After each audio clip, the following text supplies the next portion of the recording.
Hi guys, and welcome to the TruGolf Academy. You've joined me, Jon Watts, today at Drayton Park Golf Club. What I want to show you today is an impact exercise to help you make sure that you're getting ball then turf contact. And that's why I've jumped into the bunker. I want to make it a little bit harder. So you may have seen images of Sevi practicing off the beach or heard him talking about it when he was a kid living in Spain. It's a great exercise to get contact point, but I've got two exercises. So one's going to be striking off the turf, but I'm just going to show you the first one as well. So what we're trying to get is the club to be contacting the ball and the turf at the same time, or ball, gap, then turf. What we're trying to make sure is we don't strike the ground before the ball, or in this case the sand, which would have a real detrimental effect. We'd lose all our distance, all our strike, and we wouldn't really get the ball any distance. So the first thing to do is, with a cane, you're just going to, let me smooth over the sand a little bit, but make yourself a line in the sand. Okay, so with a cane or a free hand, perhaps just with the edge of a club, draw your line in the sand here. So I'll just try and make it a little clearer. So down this line here. So what I'm going to do first of all is just have practice swings. I've got a mid iron, so I've got a 7 iron. I'm just going to keep this in the center of my heels, and I'm going to start with the club on that line, obviously not worrying about the rules of don't touch the sand beforehand. This is just a practice exercise.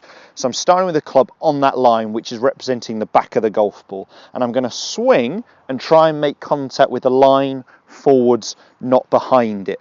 So what I'm going to be feeling on the downswing is that I start to apply pressure into my lead leg, but I haven't gone this way to achieve it, where my whole body's moving ahead of the ball. I'm trying to keep almost my head pretty centered over the line.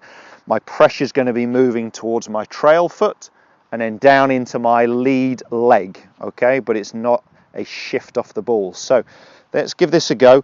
I'm just going at right angles to this, starting with the club on that line and just trying to get used to contact point.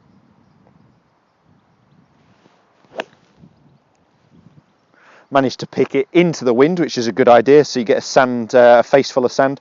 Strike location, pretty good. Fractionally, marginally behind the ball, but pretty shallow. The deepest point of this divot was there, which is a good 4 or 5 inches ahead of the line.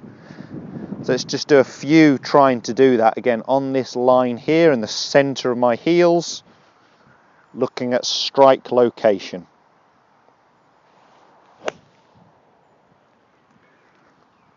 That one was even better still, so started on the line and going forwards. I'd know if I'm striking behind the line. Obviously, we're starting to get the divot back here rather than on that line. So really getting used to starting to apply the pressure correctly, getting the strike. Once you've got used to that, so doing a good 10 or so doing that, we're then going to go into actually just striking a ball off the sand. It's going to look a little strange here that I'm aiming at the trees. There is a green over the other side of the trees if I can really strike it well up towards the 4th hole. But I'm just going to purely be looking at contact, strike location.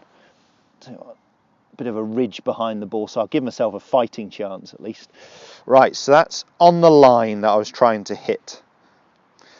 So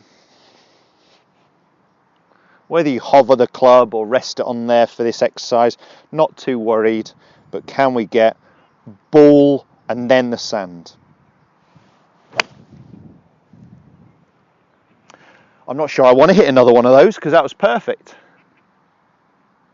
Absolutely spot on. I definitely don't want to hit another one getting a eye full of sand, but that strike was absolutely spot on. Got the ball, you could hear that on camera. Got the ball first, the divots afterwards. The strike, the deepest point, is a good 4 inches ahead of the golf ball. So it started very shallow at the ball and got a little bit deeper ahead of it, but really got that sensation of ball, then turf, or in this case, ball, then sand. These exercises are really going to help your strike if you do struggle with either heavy contacts or thin contacts. Give it a go. Jump in a practice bunker or a bunker out on the course, draw the line, just get used to the strike location first before putting the ball in play. Give that a go. Let me know how you get on with the exercises. Do give us a thumbs up if you enjoyed the content of this video and our other videos, and make sure you subscribe to the channel for free. New videos Monday, Wednesday and Friday. Thanks guys, we'll see you soon.